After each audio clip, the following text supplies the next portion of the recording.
Well, I think our primary objective, at least from my part of the OCC, is the replacement of our 20-year-old clearing system. It's very resilient, it's volume insensitive, all of those are good things. It's not particularly flexible. So we need to replace it. We've built the last 3 clearing systems that OCC has had internally, but I think the industry's come a long way, and there are a lot of vendors that provide pretty much off-the-shelf applications that you can modify to fit our specifics. So we've been doing a pretty thorough search of what the best candidates are in that regard. Got well along with that in 2017. Also developing the more detailed specifications for not only what we want the clearing system to do today, but what we want it to be able to do in the future. So that's probably been our most important single project. We have a number of regulatory issues that we're confronting. We've got a lot of work with the SEC, not quite as much with the CFTC and the Fed, improving our financial safeguards package, making sure that our whole collection of margin calculations, clearing fund calculations are appropriate for the risk, but not unnecessarily conservative and not pro-cyclical. Pro-cyclicality is an important thing to be aware of because it really puts additional systemic strains on the financial system in times of stress. So we want to be very careful. We've got some good ideas for that. By the end of March, we'll have at least a draft proposal to the SEC for their consideration, and we hope that they will take it very seriously and give that consideration some accelerated treatment. Our regulators and senior administration officials have made clear that the biggest threat to the financial services industry is the whole cybersecurity threat.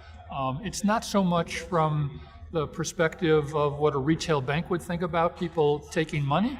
It's we have state actors out there, nation state actors, and to the extent that they wanted to disrupt the US economy for one reason or another, the best way to do that would be to attack the financial infrastructure. So have to be very vigilant in that regard. And our thoughts about that is that while we've certainly enhanced our cybersecurity defenses, it makes good sense to be with a very large provider that spends a huge amount of money relative to what an organization our size can provide. So there are several of the so-called public cloud providers that are in that category. They have the benefit of economies of scale.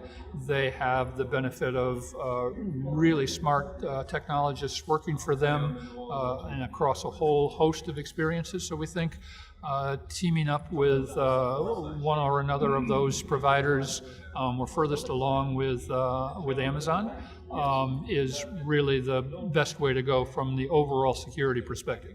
That doesn't change our responsibility for the security of our applications and our infrastructure, but it gives us a very strong partner whose foundation can only be helpful.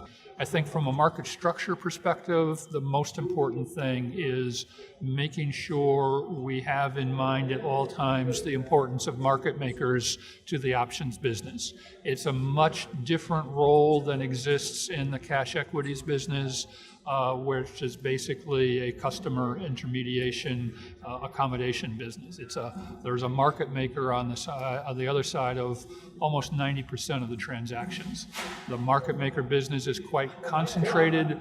The clearing of market maker positions is even more concentrated, and the regulatory capital requirements for bank holding companies are not realistic relative to the actual risks that those market makers present to their carrying clearing member. So those things demand important attention. I think as the marketplace looks at changes in market structure, needs to continue to focus on making sure that our market makers stay viable, making sure that we don't do things that have unintentional second-order negative consequences to the market maker population. That's the fundamental building block of the options business is the health of our market makers.